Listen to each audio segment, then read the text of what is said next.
Hey dudes, and welcome back to the Bantz. As always, I am your host, the Bantz, and as you can see, we are up here once again, which means it is time for our first Designer Toy Tuesday, which none of you know what that means. So I'm sure as many of you are wondering, what exactly is a Designer Toy Tuesday? Well, before I get into the introductions of that, I just want to let you guys all know that I have timestamped all the major parts of this video in the description down below. So if at any point you want to just skip ahead, by all means. But with that said, let's just get into it. So as many of you are probably aware by now, just a little under a year ago, which is really crazy to think that I've already been doing videos for almost a year now, I put out the first video on this channel, mainly as an introduction to those who wanted to start collecting designer toys. And rather surprisingly, that video just took off, not by any large or viral standards necessarily, but compared to a lot of the other videos on this channel, it's doing fairly well. And ever since then, I've had a couple people reach out to me for some more advice, some other questions on it, or if I was ever going to make any more toy videos. Well, to all of you that showed your support and interest, this video is for you. So now let's get into the bulk of it. What exactly is a Designer Toy Tuesday? Well, hopefully from now on, once a month on a Tuesday obviously, I'm going to be providing you guys with the latest news on new releases, new pre-orders, and even an expo here and there, all relating of course to designer toys. And as far as how it's going to be segmented, at least in this video, we're breaking it down into three major parts. The first being Western toys. It's not Western companies necessarily, but Western licensed toys. So it doesn't matter if they were made here or if they were made in the East or anywhere else. Anything that has a Western license on it is fair game. Although I'm going to be honest here, this is definitely by no means my forte, and so I'm really not going to spend too much time on it. Then we have our second major section, which is of course Eastern licensed toys. The same shtick as the first, instead of though of course Western licenses, we're talking about Eastern licenses. And for all you anime and manga fans out there, this is definitely the section you should be looking forward to. And last but not least, of course, we have our third and final section, and that is of course the designer toy section. This is mainly unlicensed products that range anywhere from a small single creator all the way up to a large company such as a Medicom toy, who really just focus on original and creative designs, sculptures, and toys that really are made for collectors, for the fans of art, and for people like you and me.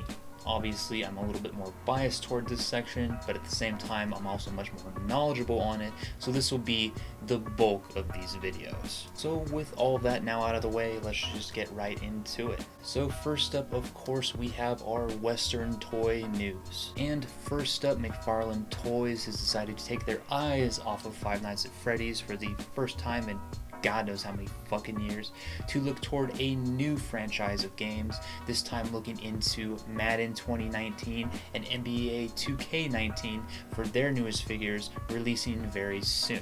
So if you're a big fan of sports, specifically American football and basketball, and we're actually looking for some decent figures that aren't going to just bleed your bank account dry, then I'd be on the lookout for these very soon. Then Neca Toys showed off some of their newest releases that are going to be shipping out over the next couple weeks. The best of which, in my opinion, were some of the horror icon classics, as well as the Teenage Mutant Ninja Turtles. And first, looking at the horror classics, I think we had a very nice lineup to start with.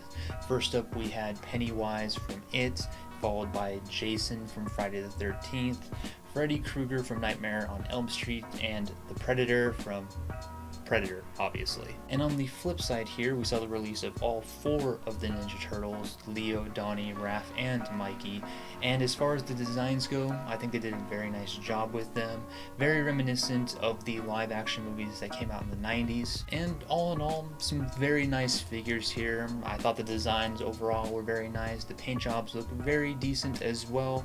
And if you're looking for a couple figures that will definitely not break the budget in any of these series, I definitely check out some of the these first. Then, just in time for his 90th anniversary, Figuarts Zero has decided to release a small collection of Mickey Mouse figures. They're releasing a bunch of different figures here, all based on different designs that Mickey has had over the decades, such as the 1920s, 30s, 40s, 80s, a modern Mickey, and even of course a Steamboat Willie version. And although nothing really crazy here, these collectibles are still fairly small, fairly cheap, and if you're a Mickey collector such as me, then definitely check into these as well. And lastly, Medicom Toy put out some very nice action figures and statuettes based off of John Wick 2, Alien, A Clockwork Orange, and Deadpool. So if you're definitely looking for some more of those high-end figures that have some articulation, or even some statuettes that just have some very nice detail to them, then definitely check out these as well. Alright, and now let's move on to our Eastern toy news. And first up, Nendoroid just announced a huge list of pre-orders ranging from a just wide variety of different series, but I'll name a couple here. We have figures from Kingdom Hearts just in time for the upcoming game, JoJo's Bizarre Adventure, Boku no Hero Academia, as well as Bleach and Gurren Lagann, which I find really surprising as those last two series ended such a long fucking time ago.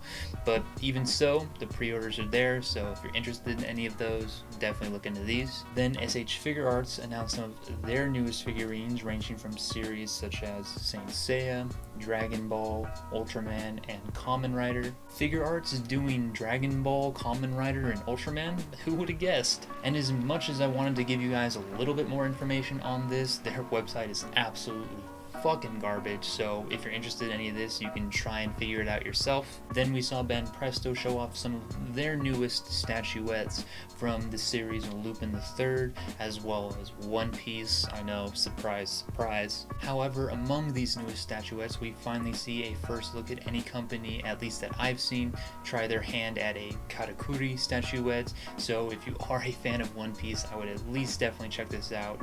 At least for Banpresto's quality, it looks pretty good overall. And lastly, Megahouse put out some of their newest statuettes as well, from Digimon, once again One Piece, I know, shocking once again, although they just did a very fantastic Kizaru and their take on a Katakuri as well, and this one is fucking phenomenal. And they also just announced their newest figurine line, I guess you could say, which they are calling Cubes, and these are very interesting. Let me just throw one of these up on the screen.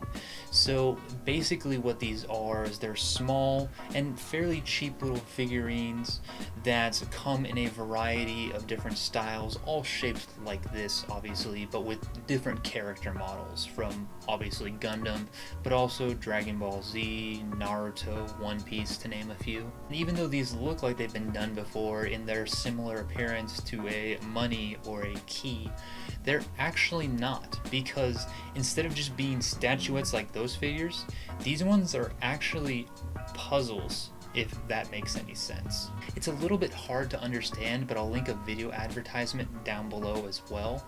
But basically, these come unarranged, and you have to kind of fold them and flip them around to make the actual figurine, in a similar way to how you have to unscramble the colors on a Rubik's Cube.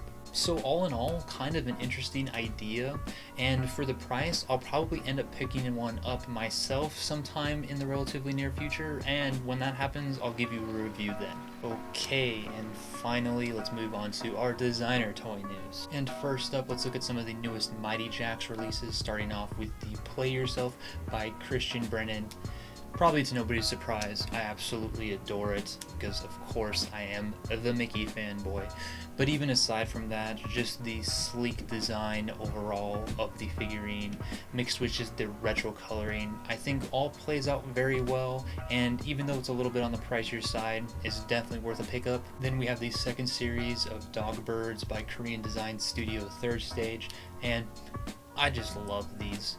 They're super cute, they're super funny, they're not that expensive, and really just well designed overall. If you enjoy these in any semblance, I definitely look into picking these up. And lastly, we have the Anatomic Bigger Micro in Daruma Red, and wow. I mean, how cool is this? I mean, whose level of just genius creativity did it take to come up with splitting a figure in half and showing the outer layer on one side and the anatomical layer on the other side? I mean, that's never ever been done before, right? But in all seriousness, can we just really fucking stop with this shit now?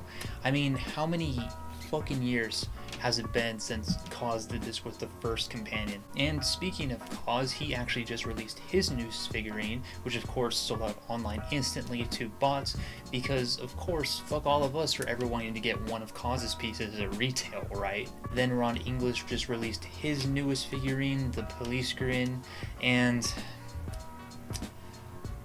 seriously, Ron? Like, I know I just got over talking about how many people have just absolutely killed the anatomical idea, but at least when it comes to figurines and other toys, Kaws does more than just the 50-50 split. Like, he has plenty of other designs.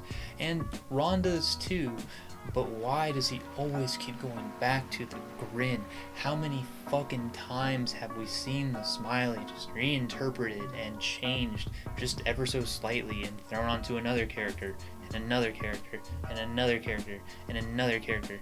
I mean, once again, we have the smiley, we have Bart, we have Charlie Brown, we have this monstrosity, and that's probably only half of them. But I do have to say, even though I did just call this a monstrosity, it's not a terrible figure. Maybe you're a fan. If you're a Ron English fan, definitely look into it. If you haven't gotten a grin yet, definitely look into it. Everybody else, you do you. Then 3A showed off their newest square assortment designed by Ashley Wood, who did a fantastic job with these. Her art definitely shines through, and paired with the designs by 3A makes for some wonderful pieces overall. But then on the other hand, 3A also released their newest Kitty Pillar collection, and aren't these just terrifying? But I do have to say that the quality and the detail is definitely here in these pieces, so if you're a big fan of that more surreal and or more grotesque art, definitely look into these. And then pre-orders just went up for Fool Paradise's newest Low Fool figure, and it's just another great design by Fool's Paradise. For a brand that has really been on the up and up in the last couple years, they just keep churning out super clean, super detailed, and super cool designs very consistently. And if you haven't heard this brand, definitely check them out. Then Coarse Toys showed off their newest figure, Meltdown, and I'm just not a fan. Now don't get me wrong, it's not a bad figure by any means. I mean, Coarse did a very fantastic job with the silhouette here, as they usually do. It's a super creative and super original design, and even though I just got done talking about how much I don't like anatomical figures, I think they were just creative and original enough with this one for it to pass in my mind. But once again, this is just my personal preference. If you haven't seen Coarse Toys figures as well, definitely go check some of them out. This is definitely not one of their more interesting ones, but still, if you are a fan, I would still look into picking this up. And lastly, artist Luke Chu and Munky King came together once again to release another possessed figure, and I still just adore this thing. So whether you're very new to the toy game or you've been in the toy game for a while, this figure here might look somewhat familiar, and you'd be correct in thinking so, because you see, this possessed figure came out 10 years ago, and this is the 10th anniversary edition of that figure. Fuck, man. It's already been 10 fucking years. It's really hard to believe that it's been 10 years since this thing came out, because I remember when this thing was brand new, like it was yesterday. This thing was posted all over the blogs, all over the web stores. It was posted in any toy store you could find, and I really gotta say, it's cool to at least see it back. And even though, yes, the pre-order for this did start a whole bunch of months ago, like I think it started back in February, it is finally releasing in the next week or so. So if you still want your hands on it, definitely still pre-order it, there's still time. And definitely a very nice starter figure if you're getting into toy collecting without going through any of the major brands, I guess you could say. And with that, we reached the end of our first Designer Toy Tuesday.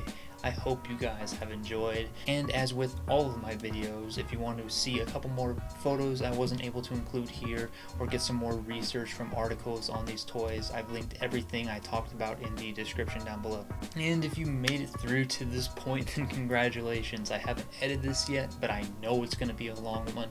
But let me know what you guys think. Did you enjoy all 3 sections? Should I make some sections smaller? Should I make some sections larger? Should I cut out some sections altogether?